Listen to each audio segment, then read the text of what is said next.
ডাব্লিউবিজিই 2024 এর রেজাল্ট এখনো পর্যন্ত বেরোয়নি। তোমরা জানো আজকের ডেট অনুযায়ী 5 তারিখ 5/6/2024 আজকের ডেটে পর্যন্ত এখনো পর্যন্ত ডাব্লিউবিজিই রেজাল্ট কিন্তু পাবলিশ হয়নি 2024-এর। কিন্তু তোমাদের জন্য একটি বড় সুখবর রয়েছে, সেটি হচ্ছে আজকে যখন আমি ভিডিওটি বানাচ্ছি তখন কিন্তু তোমাদের ফাইনাল অ্যান্সার কি বেরিয়ে গেছে।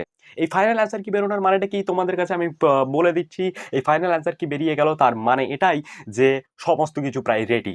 অর্থাৎ যখন বোর্ডে সমস্ত কিছু রেডি হয়ে যায়, মানে পুরো রেজাল্ট প্রসেস একদম রেডি, সর্বশেষে ওরা কিন্তু এই ফাইনাল অ্যান্সার কি প্রকাশ করে। ফাইনাল অ্যান্সার কি তারা প্রকাশ করে দিয়েছে আজকের এই ডেটে 5/6/2024-এ ডাব্লিউবিজিএ রেজাল্ট 2024-এর অ্যান্সার কি পাবলিশ করে দিয়েছে। তার মানেটা কি তোমরা বুঝতেই পারছো যে 5 তারিখ, এই 5/6/2024 আজকের দিনই হয়তো রেজাল্ট দিয়ে দিতে পারে। আর আজকে না দিলে হয়তো কালকে অতি অবশ্যই রেজাল্ট চলে আসবে, আসতেই চলেছে। এই ভিডিওটিকে চারদিকে শেয়ার করে দাও সবার মধ্যে। চ্যানেলে নতুন হলে সাবস্ক্রাইব করে দাও আর আমাদের চ্যানেলের অন্য ভিডিওগুলি দেখতে